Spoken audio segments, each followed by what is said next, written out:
শুধুমাত্র ময়দা আর চিনি দিয়েই এত সুন্দর মিষ্টিগুলো রেডি করে নিতে পারবেন। বানানো খুবই সোজা আর কম উপকরণ দিয়েই ঝটপট বানিয়ে নিতে পারবেন। হঠাৎ করে যদি মিষ্টি কিছু খেতে ইচ্ছে করে তাহলে ঝটপট বানিয়ে নিতে পারবেন। উপরটা হবে খাস্তা আর ভেতরটা নরম রসালো।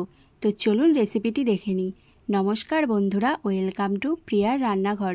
নতুন একটা রেসিপি দেখার জন্য সবাইকে স্বাগত।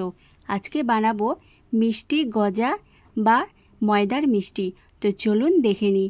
প্রথমেই আমি একটা কড়াই নিয়েছি, কড়াইতে দিয়ে দিচ্ছি 1 বাটি জল আর দিয়েছি সামান্য লবণ।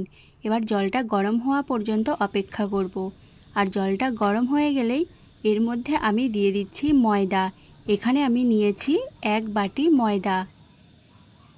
এইবার ময়দাটাকে খুব ভালো মতো এর সঙ্গে নেড়েচেড়ে মিশিয়ে নিতে হবে যাতে কোনো ডেলা না থেকে যায়। এইভাবেই মিশিয়ে সুন্দর একটা ডো তৈরি করে নিতে হবে। তো দেখুন এখানে কিন্তু ডোটা তৈরি হয়ে গেছে, কড়াইতেও আর লেগে যাচ্ছে না। এবার এটাকে আমি নামিয়ে নিচ্ছি একটা পাত্রে। নামিয়ে এবার এটাকে আমি হালকা একটু ঠান্ডা করে নেব। হালকা ঠান্ডা হয়ে গেলেই এর মধ্যে দিয়ে দিচ্ছি 1/2 টিস্পুন ঘি আর দিয়ে দিচ্ছি 4 ভাগের 1 ভাগ বেকিং সোডা। বেকিং সোডা যদি না থাকে তাহলে এখানে বেকিং পাউডারও দিতে পারেন। এবার সবগুলো একটু ভালো করে মিশিয়ে নেব। ময়দাটাকে আরেকটু ভালো করে মেখে নিচ্ছি। তো দেখুন ময়দাটাকে খুব সুন্দরভাবে মসৃণ করে মেখে নিয়েছি। আর ভেতরে দেখুন একদমই দলা পাকানো নেই, খুব সুন্দরভাবে মেখে নিয়েছি। এবার একটা চাটু নিয়েছি, চাটুর উপরে ডোটাকে রেখে দিয়েছি। এবার হাত দিয়ে এইভাবে চেপে চেপে আমি এই ডোটাকে একটু বড় করে নেব। এখানে বেলাবেলির কোনো দরকার নেই, হাত দিয়ে হালকা করে এভাবে একটু চাপ দিলেই দেখবেন সুন্দর একটু চওড়া হয়ে যাচ্ছে। আর এর থেকে বেশি কিন্তু সরু করব না, এরকম মোটা রাখবো। এবার এই চারদিকের ধারগুলো আমি একটু ছুরি দিয়ে কেটে নিচ্ছি। তবে এই ধারগুলোকে কিন্তু আমি ফেলে দেব না, পরে আবার একটা ডো বানিয়ে এখান থেকেও আমি কয়েকটা মিষ্টি কেটে নেব। তো দেখুন এবার আমি ছুরি দিয়ে একটু সরু সরু করে এইভাবে লম্বা লম্বা করে কেটে নিচ্ছি। এইভাবে লম্বা লম্বা করে কেটে নেওয়ার পর এবার এগুলোকে ছোট ছোট করে 4 কোনা করে পিস করে নিচ্ছি। যেহেতু এগুলো একটু ছোট হবে তাই এভাবে ছোট ছোট করেই কেটে নিচ্ছি। আপনারা চাইলে একটু বড়ও রাখতে পারেন, তবে ছোট ছোট খেতেই কিন্তু এগুলো বেশি ভালো লাগে।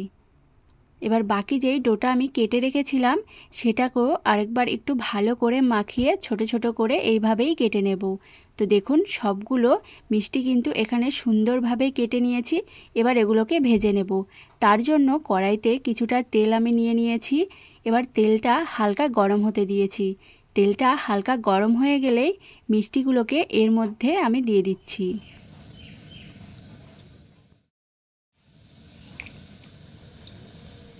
সবগুলো মিষ্টি একসঙ্গে দিয়ে দিয়েছি। এবার কড়াইটাকে হালকা করে এভাবে একটু নাড়িয়ে নিতে হবে।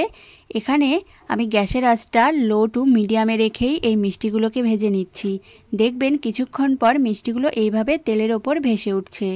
আর কিছুক্ষণ পর দেখবেন এই মিষ্টিগুলোর লেয়ারটা খুব সুন্দরভাবে বোঝা যাচ্ছে। যত লেয়ার হবে তত কিন্তু মিষ্টিগুলো খেতে ভালো হবে আর ভেতরে খুব ভালো মতোই রসটা ঢুকবে।